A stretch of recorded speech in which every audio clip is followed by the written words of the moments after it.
Viewers welcome back in programme. असीं सारे अपने दर्शकों का बहुत बहुत शुक्रिया अदा करते हैं ਜਿਹੜੇ ਸਾਨੂੰ अपनी लिखतां राही अपना प्यार भेजते हैं। वो आप इस सैगमेंट में शेयर करन जा रहे हैं। मेरे को लिखत हैगी है एस सुरिंदर जी दी जो लंडन तो सा लिखते हैं। ये लिखते हैं कि चीन पाक दोस्ती चों निकलिया है CPEC। हाँ, CPEC China Pakistan economical corridor जी। ये सानू वीर एस सुरिंदर जी दी जेडे बड़े सुलझे हुए साडे व्यूअर ने उन्हां दी लिखत वीकेंड ते सी और मैनू लग्या कि भी इसकी अहमियत है इनू जरूर डिस्कस करना चाहिए कि जदों असीं करतारपुर कॉरीडोर की गल भी पिछले हफ्ते दे एक प्रोग्राम च कीती और इन्हां ने बड़े सच्चे ढंग नाल जोड़िया सी कि किवें चाइना पाकिस्तान आर्थिक कॉरीडोर जिहड़ा उस दी एक्सैस करतारपुर तक होएगी और किवें चीन की दिलचस्पी दे च है, किवें चीन के एंबेसडर जिहड़े ने चेचा दरबार साहब भी आए, अटारी बॉर्डर ते भी आए और जदों इमरान खान साहब ने संगे बुनियाद रखा इस करतारपुर कॉरीडोर का उसनूं भी चाइना ने वैलकम किया। सो ज़ाहिरा तौर के उत्ते ये जिहड़े बहुत वार ये मैसेज हुंदे ने डिप्लोमेसी दे इस तरीके दे नाल ही, पर चीन पाकिस्तान इकनॉमिकल कॉरीडोर या CPEC जिन्हों कहते हैं ये कोई रातों रात नहीं बनया है। ये पिछे 70 साल का इतिहास है किवें पाकिस्तान चीन दे नाल औखे वेले खलोता है, चीन पाकिस्तान दे नाल औखे वेले खलोता है और ये जिहड़ी दोस्ती इस किस्म की हुंदी है सिर्फ एक दूसरे दियां लोड़ां दे नाल जुड़ी हुई दोस्ती नहीं हुंदी, ये एहसान मंदगी भी हुंदी है। एक एहसान फरामोश ने ये हिंदुत्वी रजीम या इंडियन सिस्टम या ब्राह्मण वाद वाले जिहड़े लोग ने तो एहसान फरामोश ने जो इन्होंने सिखां दे नाल कीता और कर रहे हैं। इस तो वड्डी होर एहसान फरामोशी की हो सकती है।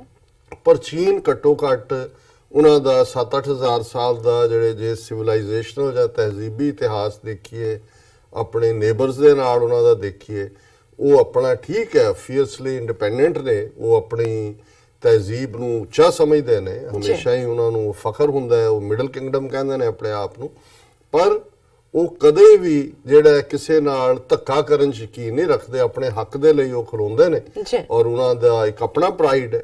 सो इसे तरह जिवें पाकिस्तान ने और मैं समझदा भी इसका क्रेडिट कायदे आज़म मुहम्मद अली जिन्हां ने पाकिस्तान बना के दिता है, उन्होंने जानदा है कि उन्होंने जिहड़ी पॉलिसी चीन प्रति पहले दिन तो लई उसनूं फिर उत्थे सक्सैसिव हुकूमतां पाकिस्तान दे विच फौजी हुकूमत बन जाए या सिविलियन एडमिनिस्ट्रेशन आ जाए या ईवन जिहड़ी जिन्हां नूं लोग उत्थे मुल्लां पार्टियां कहंदे ने वो भी जिहड़ियां जॉइंट सरकारां दा हिस्सा रहीआं ने, फौजी सरकारां दे वेले भी हमायती रही हैं। लेकिन जदों चीन दा मुद्दा आंदा है इहदे बावजूद कि चाइना दा सिंह-क्यांग दे मुसलमानां दे नाल वर्तारा कोई चंगा नहीं, उन्हां ते धक्का करदे ने, जुल्म करदे ने, पर क्योंकि पाकिस्तान ने मुढ़ले दिनां 'च ये देख लिया सी कि उसकी जिहड़ी सेफ्टी सिक्योरिटी चीन दे नाल दोस्ती नाल जुड़ी हुई है और उहदे 'च जे तुहानूं अपना कुछ कुर्बान भी करना पैंदा है ताकि उन्हां दा ट्रस्ट कायम रहे और चाइना नूं भी इस गल दा पता है कि भाई पाकिस्तान जिहड़ा है इसदे बावजूद कि पाकिस्तान एक इस्लामिक मुल्क है, जे किते भी मुसलमानां नाल धक्का हुंदा है पाकिस्तानी महसूस करदे ने, जिवें बतौरे सिख भावें अज सिख दुनिया के 150 देशों के सिटीजन ने, पर धक्का किते भी किसी सिख नाल होया असीं महसूस करते हैं। असीं इक्को कौमां है जिहड़ियां अपने एक सांझे प्यार दे नाल अपनी कौम दे हित नाल बजियां होईयां, लेकिन इसके बावजूद पाकिस्तानी सियासतदान over a period of time सारे ही मैच्योर हुए ने कि उन्होंने इस गल नूं अणगोलिया कर दिता है। उन्होंने शायद मान ही लिया है कि चीन च कोई मुसलमान नहीं रहना और उन्होंने क्योंकि उन्होंने ये पता है भी उन्होंने जिहड़े नैशनल इंटरस्ट ने वो चीन दे नाल दोस्ती नाल जुड़े हुए ने। सो ये एस सुरिंदर होरां ने केस कि चाइना पाकिस्तान इकनॉमिकल कॉरीडोर किवें बनिया वो स्टैप बाय स्टैप बिल्ट कीता। मैं चाहांगा कि तुसीं थोड़ा पॉज दे के पढ़ो ताकि जे उहदे ते मैनूं कोई कमेंट करन दी लोड़ होए। बिल्कुल नो प्रॉब्लम जी। डॉक्टर साहब, चीन दे वज़ीर आज़म ली की चियांग ने कहा सी जे चीन नूं प्यार करदे हो तां पाकिस्तान नूं भी प्यार करो। एक बार मैं एक पाकिस्तानी बिल्कुल ये बहुत कीमती इहदा मतलब यह है कि जिवें चीन और पाकिस्तान ये उन्हां दा कहना है ਕਿ ਇਹ ਦੋ ਅੱਖਾਂ ਨੇ, ਜੇ ਤੁਸੀਂ ਚੀਨ ਨੂੰ ਪਿਆਰ ਕਰਦੇ ਹੋ ਤੇ ਪਾਕਿਸਤਾਨ ਨੂੰ ਕਰੋ, ਕਿ ਸਾਡੇ ਹਿੱਤ ਜੁੜੇ ਹੋਏ ਨੇ ਜੀ। ਇੱਕ ਵਾਰ ਮੈਂ ਇੱਕ ਪਾਕਿਸਤਾਨੀ ਸਾਹਿਤਕਾਰ ਦੋਸਤ ਨੂੰ ਕਿਹਾ, ਤੁਹਾਡੇ ਲੀਡਰ ਤਾਂ ਕਰਪਟ ਹਨ, ਚੀਨ ਕਿਵੇਂ ਅੱਖਾਂ ਮੀਟ ਕੇ ਪਾਕਿਸਤਾਨ ਦੀ ਮਦਦ ਕਰ ਰਿਹਾ ਹੈ? ਜੋ ਉਸ ਦਾ ਜਵਾਬ ਸੀ, ਉਹ ਤੁਹਾਡੇ ਸਭ ਲਈ ਹਾਜ਼ਰ ਹੈ। ਚੀਨ ਪਾਕਿਸਤਾਨ ਦੀ ਮਦਦ ਕਰਦਾ ਹੈ, ਨਾ ਕਿ ਕਿਸੇ ਪਾਕਿਸਤਾਨੀ ਲੀਡਰਸ਼ਿਪ ਤੇ। ਪਾਕਿਸਤਾਨ ਵਿੱਚ ਜਿਸ ਪਾਰਟੀ ਦੀ ਮਰਜ਼ੀ ਹਕੂਮਤ ਆ ਜਾਵੇ, ਚੀਨ ਵਿੱਚ ਜਿਹੜੀ ਮਰਜ਼ੀ ਹਕੂਮਤ ਆ ਜਾਵੇ, ਪਾਕਿਸਤਾਨ ਚੀਨ ਦੇ ਤਾਲੁਕ ਕਦੀ ਖਰਾਬ ਨਹੀਂ ਹੋਏ। ਚੀਨ ਪਾਕਿਸਤਾਨ ਦੀ ਦੋਸਤੀ ਹਿਮਾਲਿਆ ਤੋਂ ਉੱਚੀ ਹੈ। ਹਾਂ ਬਿਲਕੁਲ, ਉਹਨਾਂ ਨੇ ਕਿਹਾ ਜੀ ਉੱਥੇ ਕੋਈ ਵੀ ਹੋਏ ਗੱਲ। ਹਕੂਮਤਾਂ ਚੀਨ ਦੇ ਵਿੱਚ ਕਿੰਨੀਆਂ ਹਕੂਮਤਾਂ, ਨਵੇਂ ਪ੍ਰੈਜ਼ੀਡੈਂਟ ਆਏ ਨੇ, ਪਾਕਿਸਤਾਨ 'ਚ ਕਿੰਨੇ ਰਜੀਮ, ਔਰ ਜਿਹੜਾ ਇਹ ਜ਼ਰੂਰੀ ਬਣ ਜਾਂਦਾ ਦੋਨਾਂ ਦਾ, ਜਦੋਂ ਵੀ ਚੀਨ ਦਾ ਨਵਾਂ ਪ੍ਰੈਜ਼ੀਡੈਂਟ ਪਹਿਲੇ ਜਦੋਂ ਆਪਣੇ ਫੋਰਨ ਟੂਰ ਕਰਦਾ ਹੈ, ਪਾਕਿਸਤਾਨ ਉਹਨਾਂ ਦੀ ਪਹਿਲ ਦੀਆਂ ਕੰਟਰੀਜ਼ 'ਚੋਂ ਹੁੰਦਾ। ਇਸੇ ਤਰ੍ਹਾਂ ਪਾਕਿਸਤਾਨ ਦੇ ਵਿੱਚ ਫੌਜੀ ਕੋਈ ਡਿਕਟੇਟਰ ਹੋਏ ਜਾਂ ਜਮਹੂਰੀ ਨਿਜ਼ਾਮ ਆਏ, ਸਭ ਤੋਂ ਪਹਿਲੀਆਂ ਵਿਜ਼ਿਟਸ ਉਹਨਾਂ ਦੀਆਂ ਸਾਊਦੀ ਅਰੇਬੀਆ, ਚਾਈਨਾ, ਇਹ ਟੌਪ 2 ਕੰਟਰੀਜ਼ ਹੁੰਦੀਆਂ ਨੇ ਜੀ। ਚੀਨ ਪਾਕਿਸਤਾਨ ਤੋਂ ਬਾਅਦ ਆਜ਼ਾਦ ਹੋਇਆ ਸੀ। ਪਾਕਿਸਤਾਨ ਦੁਨੀਆ ਦਾ ਪਹਿਲਾ ਇਸਲਾਮੀ ਦੇਸ਼ ਸੀ ਜਿਸ ਨੇ ਚੀਨ ਨੂੰ ਆਜ਼ਾਦ ਦੇਸ਼ ਵਜੋਂ ਮਾਨਤਾ ਦਿੱਤੀ ਸੀ। ਪਾਕਿਸਤਾਨ 에ਅਰਲਾਈਨ ਦੇ ਪਹਿਲੇ ਜਹਾਜ਼ ਨੇ ਪਹਿਲੀ ਉਡਾਨ ਚੀਨ ਲਈ ਭਰੀ ਸੀ। ਹਾਂ, ਇਹਦੇ 'ਚ ਇੱਕ ਬੜੀ ਦਿਲਚਸਪ ਗੱਲ ਹੈ, ਕਿਉਂਕਿ ਕੁਝ ਚੀਜ਼ਾਂ ਤੁਹਾਡੇ ਪਰਸਨਲ ਐਕਸਪੀਰੀਅੰਸ ਤੋਂ ਹੁੰਦੀਆਂ ਨੇ। ਲਗਭਗ 18 ਸਾਲ ਮੈਨੂੰ ਆਪਣੇ ਚੰਗੇ ਮਿੱਤਰ ਸ਼ੇਖ ਸਾਹਿਬ ਦੇ ਸਾਥ ਦਾ ਜਿਹੜਾ ਸਾਥ ਰਿਹਾ ਜੀ, ਨਾਰਥ ਅਮਰੀਕਨ ਕਸ਼ਮੀਰ ਐਸੋਸੀਏਸ਼ਨ ਦੇ ਪ੍ਰਧਾਨ ਸਨ, ਔਰ ਉਹਨਾਂ ਨੇ ਇਹ ਗੱਲ ਦੱਸੀ, ਔਰ ਇਹ ਬਿਲਕੁਲ ਠੀਕ ਕਹੀ ਹੈ ਸੁਰਿੰਦਰ ਹੋਰਾਂ ਨੇ। ਉਹਨਾਂ ਦੇ ਮਿਸਟਰ ਏ ਸ਼ੇਖ ਦੇ ਫਾਦਰ, ਉਹਨਾਂ ਦਾ ਨਾਂ ਤਾਜ਼ੂਦੀਨ ਸੀ, ਉਹ ਉਹਨਾਂ 'ਚ ਕਿਉਂਕਿ ਉਹ ਇੰਡੀਅਨ ਮਿਸ਼ਨ 'ਚ ਕੰਮ ਕਰਦੇ ਸੀ 47 ਤੋਂ ਪਹਿਲਾਂ, ਜਦੋਂ ਅੰਗਰੇਜ਼ਾਂ ਨੇ ਦੀ ਹਕੂਮਤ ਸੀ, ਔਰ ਜਦੋਂ ਫਿਰ ਉਹ ਇੰਡੀਅਨ ਮਿਸ਼ਨ ਵੀ ਵੰਡਿਆ ਗਿਆ, ਉਹ ਪਾਕਿਸਤਾਨੀ ਮਿਸ਼ਨ 'ਚ ਗਏ। ਔਰ ਉਸ ਵੇਲੇ ਜਿਹੜੇ ਨੇ ਉਹਨਾਂ ਦੇ ਥੱਲੇ ਜ਼ਫਰੁੱਲਾ ਖਾਨ, ਜਿਹੜੇ UN 'ਚ ਜਿਹੜਾ ਇੰਟਰਨੈਸ਼ਨਲ ਕ੍ਰਿਮੀਨਲ ਕੋਰਟ ਦੇ ਰਹੇ ਜੱਜ ਵੀ, ਉਹ ਉਹਨਾਂ ਪਹਿਲਿਆਂ 'ਚੋਂ ਸੀ ਜਿਨ੍ਹਾਂ ਨੇ ਉੱਥੇ ਚਾਈਨਾ ਦੇ ਵਿੱਚ ਮਿਸ਼ਨ ਖੋਲ੍ਹਿਆ। ਔਰ ਇਹਨਾਂ ਦੇ ਫਾਦਰ ਸ਼ੇਖ ਸਾਹਿਬ ਦੇ ਮਿਸਟਰ ਤਾਜ਼ੂਦੀਨ ਉਹਨਾਂ ਦੇ ਨਾਲ ਸੀ, ਅਸਿਸਟ ਕਰਦੇ ਸੀ। ਸੋ ਉਹ ਇਹਨਾਂ ਦੇ ਫਾਦਰ ਜਿਹੜੇ ਨੇ, ਇਹਨਾਂ ਦੀ ਸਟੈਪ ਮਦਰ ਚਾਈਨੀਜ਼ ਮੂਲ ਦੇ ਸਨ। ਸੋ ਔਰ ਉਦੋਂ ਚੀਨ ਦੀ ਕੈਪੀਟਲ ਨੈਨਕਿੰਗ ਸੀ। ਸੋ ਉਹਨਾਂ ਨੇ ਕਹਿਣਾ ਵੀ ਉਦੋਂ ਅਜੇ ਚੀਨ ਨੂੰ ਅਜੇ ਈਵਨ ਆਜ਼ਾਦ ਵੀ ਨਹੀਂ ਸੀ, republic people's republic of China ਦੀ ਨਹੀਂ ਸੀ ਹੋਇਆ। ਨੈਨਕਿੰਗ ਉਹਨਾਂ ਨੇ ਕਬਜ਼ੇ 'ਚ ਕਰ ਲਿਆ ਸੀ। ਔਰ ਚੌਨ ਲਾਈ ਜਿਹੜਾ ਉਹ ਕਹਿਣ ਲੱਗੇ ਵੀ ਅਕਸਰ ਪਾਕਿਸਤਾਨ ਦਾ, ਜਿੱਥੇ ਉਹਨਾਂ ਨੇ ਆਪਣਾ ਪਾਕਿਸਤਾਨ ਨੇ ਸਭ ਤੋਂ ਪਹਿਲਾਂ ਕੌਂਸੂਲੇਟ ਖੋਲ੍ਹਿਆ, ਕਹਿੰਦਾ ਮੇਰੇ ਫਾਦਰ ਵੀ ਮੈਂਡਰੀਨ ਬਹੁਤ ਵਧੀਆ ਬੋਲਦੇ ਸੀ, ਤੇ ਚੌਨ ਲਾਈ ਆ ਜਾਂਦਾ ਸੀ, ਗੱਲਬਾਤ ਵੀ ਕਰਦੇ ਸੀ, ਔਰ ਦਿਸ ਦੈਟ। ਔਰ ਉਹਨਾਂ ਨੇ ਕਿਹਾ ਵੀ ਇਹੀ ਕਾਰਨ ਸੀ ਕਿ ਵੀ, ਔਰ ਇਹ ਕਾਇਦੇ ਆਜ਼ਮ ਦੀ ਹਦਾਇਤ ਸੀ ਕਿ ਵੀ ਤੁਸੀਂ ਫਰਮਲੀ ਜਿਹੜਾ ਹਮਾਇਤ ਦੇਣੀ ਹੈ। ਔਰ ਇਹ ਪਾਕਿਸਤਾਨ 에ਅਰਲਾਈਨਸ ਦਾ ਜਹਾਜ਼ ਵੀ ਉੱਥੇ ਜਾਂਦਾ ਹੈ। ਔਰ ਉਹ ਜਿਹੜੇ ਇਨੀਸ਼ੀਅਲੀ, ਬਾਅਦ ਦੇ ਵਿੱਚ ਤਾਂ ਅੱਜ ਚਾਈਨਾ ਸੁਪਰ ਪਾਵਰ ਹੈ, ਸਿਕਿਉਰਿਟੀ ਕਾਉਂਸਲ ਮੈਂਬਰ ਹੈ, ਪਰ ਉਸ ਜ਼ਮਾਨੇ 'ਚ ਜਦੋਂ ਚੀਨ ਨੂੰ ਲੋੜ ਸੀ ਕਿ ਉਹਨੂੰ ਕੌਣ ਮਾਨਤਾ ਦੇ, ਕੌਣ ਰੈਕਗਨਾਈਜ਼ ਕਰੇ, ਕੌਣ ਕਰੇ, ਔਰ ਪਾਕਿਸਤਾਨ ਪਹਿਲਾ ਇਸਲਾਮਿਕ ਮੁਲਕ ਵੀ ਸੀ ਔਰ ਇਮੀਡੀਏਟ ਨੇਬਰਹੁੱਡ ਸੀ, ਔਰ ਉਹ ਫਿਰ ਰਿਲੇਸ਼ਨਸ਼ਿਪ ਅੱਗੇ ਬਿਲਟ ਹੋਈ। ਜ਼ੁਲਫਿਕਾਰ ਅਲੀ ਭੁੱਟੋ ਦੇ ਜ਼ਮਾਨੇ 'ਚ, ਜ਼ੁਲਫਿਕਾਰ ਅਲੀ ਭੁੱਟੋ ਦੇ ਉੱਤੇ ਵੀ ਉਹ ਕੈਪ ਵੀ ਜਿਹੜੀ ਹੈ ਮਾਓ ਕੈਪ ਸੀ, ਲੈਫਟਿਸਟ, ਥੋੜਾ ਬਹੁਤ ਸੋਸ਼ਲਿਸਟ ਲੈਫਟਿਸਟ ਇੰਪੈਕਟ ਵੀ ਸੀ, ਔਰ ਇੰਟੈਲੈਕਚੁਅਲ ਵੀ ਸੀ। ਔਰ ਉਸ ਜ਼ਮਾਨੇ 'ਚ ਵੀ ਜਦੋਂ ਜ਼ੁਲਫਿਕਾਰ ਅਲੀ ਭੁੱਟੋ ਉਤਰਦਾ ਸੀ 에ਅਰਪੋਰਟ ਤੇ, ਮਾਓ ਸੇ ਤੁੰਗ ਦੇ ਨਾਲ ਸਿੱਧੀ ਗੁਫ਼ਤਗੂ ਘੰਟਿਆਂ ਬੱਧੀ, ਔਰ ਉਸ ਗੁਫ਼ਤਗੂ 'ਚੋਂ ਹੀ ਜਿਹੜਾ ਇਹ ਇੱਕ ਰਾਤ ਮਿਡਨਾਈਟ ਤੱਕ ਡਿਸਕਸ਼ਨ ਰਹੀ ਕਿ ਜਿਹੜਾ ਲੈਂਡ ਰਾਊਟ ਰਾਹੀਂ ਜਿਹੜਾ ਚਾਈਨਾ ਔਰ ਪਾਕਿਸਤਾਨ ਦਾ ਸਬੰਧ, ਜਿਹਦੇ 'ਚੋਂ ਫਿਰ ਇਹ ਚਾਈਨਾ ਪਾਕਿਸਤਾਨ ਇਕਨੋਮਿਕਲ ਕੋਰੀਡੋਰ ਤੋਂ ਬਾਅਦ ਨਿਕਲਿਆ, ਕੋਰਾਕਰਮ ਰੋਡ ਜਿਹੜੀ ਲਿੰਕ ਕਰਨ ਵਾਲੀ ਸੀ ਬਣੀ, ਉਹਦੇ 'ਚ ਉਹਨੇ ਨਕਸ਼ਾ ਫੈਲਾ ਦਿੱਤਾ। ਮਾਓ ਨੇ ਸੱਦਿਆ, ਉਹਨੇ ਕਿਹਾ ਲਿਆਓ, ਉਹਨਾਂ ਨੇ ਕਿਹਾ ਵੀ ਆਹ ਹਿੱਸਾ ਹੈ। ਔਰ ਇਹ ਉਹ ਪੀਰੀਅਡ ਸੀ ਜਦੋਂ ਪਾਕਿਸਤਾਨ ਨੇ ਕੁਝ ਟੈਰੀਟਰੀ ਚਾਈਨਾ ਨੂੰ ਦਿੱਤੀ, ਬੇਸ਼ੱਕ ਇਹ ਕਸ਼ਮੀਰ ਦਾ ਹਿੱਸਾ ਹੀ ਸੀ, ਔਰ ਚਾਈਨਾ ਨੇ ਰਿਟਰਨ ਕੁਝ ਦਿੱਤੀ। ਉਹਦੇ ਨਾਲ ਇਹ ਜਿਹੜਾ ਹਾਈਵੇ ਹੈ, ਜਿਹੜਾ ਕਿ ਚਾਈਨਾ ਪਾਕਿਸਤਾਨ ਦਾ ਲੈਂਡ ਰਾਊਟ ਦੇ ਨਾਲ ਸੰਬੰਧ ਜੁੜ ਗਏ, ਔਰ ਉਸ ਤੋਂ ਹੀ ਅਸੀਂ ਦੇਖਦੇ ਹਾਂ ਕਿ ਅੱਜ ਚਾਈਨਾ ਪਾਕਿਸਤਾਨ ਇਕਨੋਮਿਕਲ ਕੋਰੀਡੋਰ ਨਿਕਲਿਆ। ਸੋ ਇਹ ਵਿਜ਼ਨ ਹੁੰਦਾ ਹੈ, ਉਹ ਵੀ ਵਿਜ਼ਨਰੀ ਕਾਇਦੇ ਆਜ਼ਮ ਮੁਹੰਮਦ ਅਲੀ ਜਿਨਾ ਆਪਣੇ ਜ਼ਮਾਨੇ ਦੇ ਇੱਕ ਵਿਜ਼ਨਰੀ ਲੀਡਰ ਸੀ।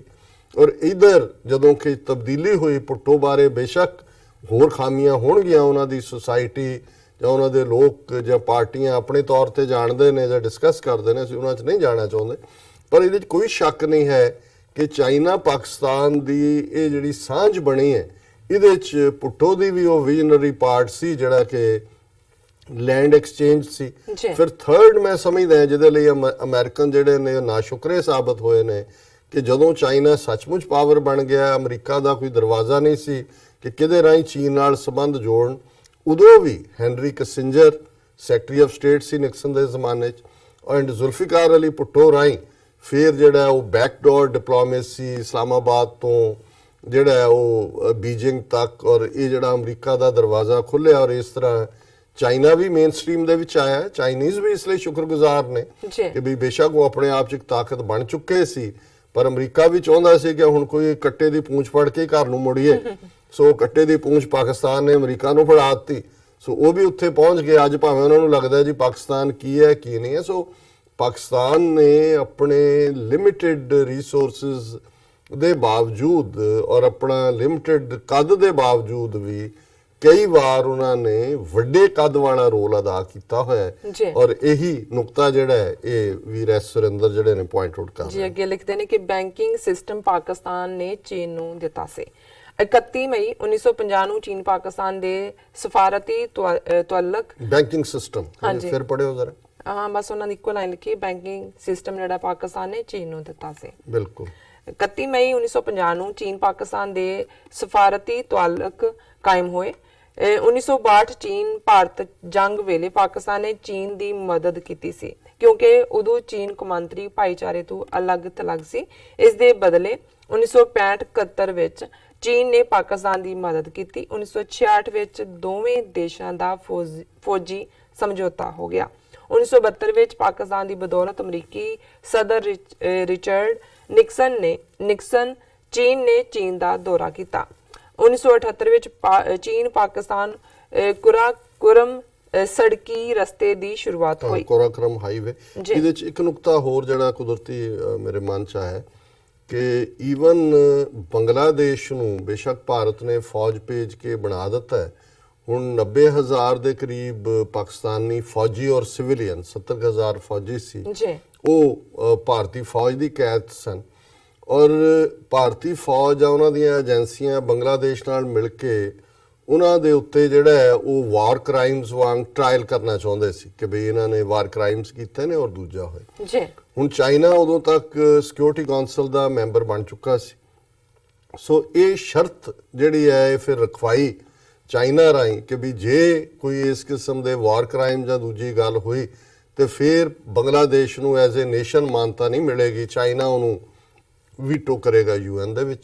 ਸੋ ਜਿਹੜੇ ਬੰਗਲਾਦੇਸ਼ ਦੇ ਉਸ ਵੇਲੇ ਦੇ ਸੀ ਮੁਜੀਬਰ ਰਹਿਮਾਨ ਜਾਂ ਜੋ ਉਹਨਾਂ ਨੂੰ ਵੀ ਸਮਝ ਆ ਗਈ, ਉਹਨਾਂ ਨੇ ਵੀ ਦੇਖਿਆ ਵੀ ਇਹਨੂੰ ਛੱਡੋ ਇਸ ਵੇਲੇ ਵਾਰ ਕ੍ਰਾਈਮ। ਇਹੀ ਕਾਰਨ ਸੀ ਕਿ ਸਾਰੇ ਦੇ ਸਾਰੇ ਬਾਅਦ ਦੇ ਵਿੱਚ ਭੁੱਟੋ ਦੇ ਨਾਲ ਐਗਰੀਮੈਂਟ ਹੋਇਆ, ਸ਼ਿਮਲਾ ਐਗਰੀਮੈਂਟ, ਔਰ ਸਾਰੇ ਦੇ ਸਾਰੇ ਸੇਫਲੀ ਪਾਕਿਸਤਾਨ ਗਏ। ਇਹ ਵੀ ਚਾਈਨਾ ਦੀ ਇੱਕ ਬਹੁਤ ਵੱਡੀ ਸੀ ਕੰਟਰੀਬਿਊਸ਼ਨ। ਅਦਰਵਾਈਜ਼ ਇਹਨਾਂ ਨੇ ਜਿਹੜਾ ਬੰਗਲਾਦੇਸ਼ 'ਚ ਭਾਰਤੀ ਏਜੰਸੀਆਂ ਨੇ ਬੰਗਾਲੀ ਮੁਸਲਮਾਨਾਂ ਨੂੰ ਅੱਗੇ ਕਰਕੇ ਪਾਕਿਸਤਾਨੀ ਜਿਹੜੇ ਨੇ ਫੌਜੀ ਉਹਨਾਂ ਨੂੰ ਜ਼ਲੀਲ ਕਰਨਾ ਸੀ ਜੀ। ਚੀਨ ਨੇ ਪਾਕਿਸਤਾਨ ਨੂੰ ਐਟਮੀ ਤਾਕਤ ਬਣਾਉਣ ਵਿੱਚ ਬਹੁਤ ਮਦਦ ਕੀਤੀ। ਪਾਕਿਸਤਾਨ ਦਾ ਮਿਜ਼ਾਈਲ ਸਿਸਟਮ ਚੀਨ ਦੀ ਬਦੌਲਤ ਤਾਕਤਵਰ ਬਣਿਆ ਹੈ। ਚੀਨ ਪਾਕਿਸਤਾਨ ਦੀ ਫੌਜ ਸਾਂਝੀਆਂ ਫੌਜੀ ਮਸ਼ਕਾਂ ਕਰਦੀਆਂ ਹਨ। ਪਾਕਿਸਤਾਨ ਦੇ ਸਟੂਡੈਂਟ ਚੀਨ ਪੜ੍ਹਨ ਜਾਂਦੇ ਹਨ ਕਿਉਂਕਿ ਚੀਨ ਵਿੱਚ ਯੂਨੀਵਰਸਿਟੀ ਦੀ ਪੜ੍ਹਾਈ ਕੈਨੇਡਾ, ਆਸਟ੍ਰੇਲੀਆ ਦੇ ਮੁਕਾਬਲੇ ਬਹੁਤ ਸਸਤੀ ਹੈ। ਪਾਕਿਸਤਾਨ ਦੇ ਟੀਵੀ ਸੀਰੀਅਲ ਚੀਨ ਵਿੱਚ ਬਹੁਤ ਪਸੰਦ ਕੀਤੇ ਜਾਂਦੇ ਹਨ। ਪਾਕਿਸਤਾਨ ਦੇ ਬਹੁਤ ਅਦਾਕਾਰਾਂ ਨੂੰ ਚੀਨੀ ਲੋਕ ਜਾਣਦੇ ਹਨ। ਪਾਕਿਸਤਾਨ ਦਾ ਜਦੋਂ ਵੀ ਨਵਾਂ ਵਜ਼ੀਰੇ ਆਜ਼ਮ ਬਣਦਾ ਹੈ ਉਹ ਸਭ ਤੋਂ ਪਹਿਲਾ ਦੌਰਾ ਚੀਨ ਦਾ ਕਰਦਾ ਹੈ। ਇਵੇਂ ਹੀ ਚੀਨ ਦਾ ਨਵਾਂ ਸਦਰ ਕਰਦਾ ਹੈ। ਇੱਕ ਵਾਰ ਅਮਰੀਕੀਆਂ ਨੇ ਚੀਨ ਕੋਲ ਰੋਸ ਕੀਤਾ ਸੀ। ਚੀਨ ਦੀ ਪਾਕਿਸਤਾਨ ਨੂੰ ਇੰਨੀ ਹਮਾਇਤ ਕਰਨ ਨਾਲ ਪਾਕਿਸਤਾਨ ਇੰਨਾ ਵਿਗੜ ਗਿਆ ਹੈ, ਹੁਣ ਇਹ ਕਿਸੇ ਦੀ ਗੱਲ ਨਹੀਂ ਸੁਣਦਾ। ਚੀਨ ਫੌਜ ਦੇ ਜਰਨੈਲ ਨੇ ਅਮਰੀਕੀਆਂ ਨੂੰ ਕਿਹਾ ਸੀ ਪਾਕਿਸਤਾਨ ਚੀਨ ਦਾ ਇਜ਼ਰਾਈਲੀ ਹੈ, ਜਿਵੇਂ ਤੁਹਾਡੇ ਲਈ ਇਜ਼ਰਾਈਲ ਜ਼ਰੂਰੀ ਹੈ ਸਾਡੇ ਲਈ ਪਾਕਿਸਤਾਨ ਜ਼ਰੂਰੀ ਹੈ। ਬਿਲਕੁਲ ਫੈਕਟ ਹੈ। ਜਦੋਂ ਉਹਨਾਂ ਨੇ ਕਿਹਾ ਜੀ ਪਾਕਿਸਤਾਨ ਚਾਈਨਾ ਦੇ ਨੇ ਕਿਹਾ ਕਿ Pakistan is to us what Israel is to you. So ਇਹ ਬੜਾ ਕਲੀਅਰ ਜਵਾਬ ਸੀ। ਹੁਣ ਤੁਸੀਂ ਕੁਝ YouTube ਮੈਸੇजेस ਵੀ ਪੜ੍ਹ ਬਿਲਕੁਲ ਲਓ। ਸਾਡੇ ਕੋਲ ਹਾਂਜੀ ਮੁਹੰਮਦ ਇਸਮਾਈਲ ਸਾਹਿਬ ਲਿਖਦੇ ਨੇ ਸਲਾਮ ਡਾਕਟਰ ਸਾਹਿਬ। ਫਿਰ ਉਹਨਾਂ ਦਾ ਮੈਸੇਜ ਆਏਗਾ great to see you live and Vimmi Kaur ਸਾਹਿਬ ਲਿਖਦੇ ਨੇ ਸਤਨਾਮ ਵਾਹਿਗੁਰੂ ਸਾਹਿਬ ਜੀ, ਸਤਨਾਮ ਵਾਹਿਗੁਰੂ ਸਾਹਿਬ ਜੀ ਨਾਲ ਲਿਖਿਆ। ਔਰ ਜਸਪਾਲ ਸਿੰਘ ਨਾਲ ਸਾਹਿਬ ਲਿਖਦੇ ਨੇ ਡਾਕਟਰ ਸਾਹਿਬ ਤੁਹਾਡੀ ਟੀਮ ਨੂੰ ਵਾਹਿਗੁਰੂ ਜੀ ਕਾ ਖਾਲਸਾ ਵਾਹਿਗੁਰੂ ਜੀ ਕੀ ਫਤਿਹ। ਔਰ ਉਹਨਾਂ ਨੇ ਖਾਲਿਸਤਾਨ ਜ਼ਿੰਦਾਬਾਦ ਦੇ ਨਾਰੇ ਵੀ ਲਗਾਏ ਨੇ। ਸੁਰਿੰਦਰ ਸਿੰਘ ਸਾਹਿਬ ਲਿਖਦੇ ਨੇ ਟੀਵੀ 84 ਦੀ ਟੀਮ ਨੂੰ ਸਤਿ ਸ਼੍ਰੀ ਅਕਾਲ ਅਤੇ ਸ਼ੁਭ ਕਾਮਨਾਵਾਂ ਉਹਨਾਂ ਨੇ ਲਿਖਿਆ ਸਾਨੂੰ। ਐਂਡ ਫੋਕੇ ਡੋਕੇ ਦੀ ਆਈਡੀ ਤੇ ਸਾਨੂੰ ਮੈਸੇਜ ਆਇਆ great man doctor Sahib Pakistan will support 6 till the independence of Khalistan ਲਿਖਿਆ ਉਹਨਾਂ ਨੇ। ਤੇ ਬਾਦ ਸਿੰਘ ਸਾਨੂੰ ਫਤਿਹ ਬੁਲਾਉਂਦੇ ਨੇ ਵਾਹਿਗੁਰੂ ਜੀ ਕਾ ਖਾਲਸਾ ਵਾਹਿਗੁਰੂ ਜੀ ਕੀ ਫਤਿਹ। ਆਜ਼ਾਦੀ ਹੀ ਹੱਲ ਹੈ 2020। ਫਿਰ ਉਹਨੇ ਲਿਖਿਆ ਡਾਕਟਰ ਸਾਹਿਬ please tell us that how we can be a part of World Sikh Parliament। ਇਹ ਅਸੀਂ ਆਉਣ ਵਾਲੇ ਪੀਰੀਅਡ 'ਚ ਡਿਸਕਸ ਕਰਾਂਗੇ। ਮੈਂ ਕੁਇਕਲੀ ਬਸ਼ੀਰ ਅਹਿਮਦ ਹੋਰਾਂ ਦੀ ਸਾਨੂੰ ਲਿਖਤ ਆਈ ਹੈ ਪੇਸ਼ਾਵਰ ਤੋਂ ਖੈਬਰ ਪਖਤੂਨਖਵਾ। ਲਿਖਿਆ ਡੀਅਰ ਡਾਕਟਰ ਸਾਹਿਬ अस्सलाम वालेकुम सत श्री अकाल। वालेकुम सलाम जी। और I ardently watch your program on YouTube and highly appreciate the service you are doing to your great nation. Hope and pray to see an independent Khalistan one day. Please convey my fondest regards to your host, Mrs. Neelam Kaur ji, who is also doing a great job. Stay blessed, Bashir Ahmed। ਸੋ ਬਹੁਤ ਸ਼ੁਕਰੀਆ ਬਸ਼ੀਰ ਜੀ ਤੁਹਾਡਾ। ਔਰ ਮੇਰਾ ਖਿਆਲ ਹੈ ਵੀ ਹੁਣ ਤੁਸੀਂ ਬ੍ਰੇਕ ਲੈ ਲੈਣਾ। ਹਾਂਜੀ ਅੱਜ ਦਾ ਵਿਚਾਰ ਵੀ ਆਪਾਂ ਆਪਣੇ ਦਰਸ਼ਕਾਂ ਨਾਲ ਸਾਂਝਾ ਕਰਨਾ। ਵਿਊਅਰਸ ਤੁਸੀਂ ਸਾਡੇ ਨਾਲ ਇਸ ਤਰ੍ਹਾਂ ਬਣੇ ਰਹਿਣਾ। ਮਿਲਦੇ ਹਾਂ ਛੋਟੇ ਬ੍ਰੇਕ ਤੋਂ ਬਾਅਦ।